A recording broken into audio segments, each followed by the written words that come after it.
Thank you so much po sa mga dumadaan.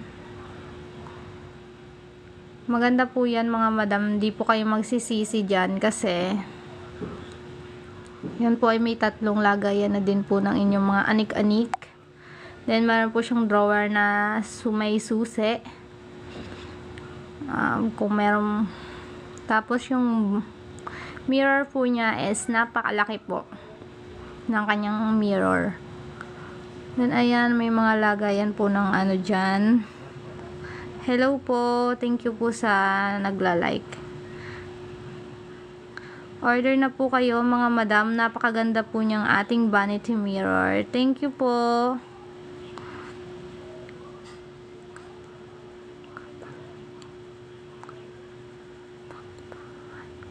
Thank you po kapangpangan ko. Thank you po sa pag-like and thank you po sa pag-send ng gift.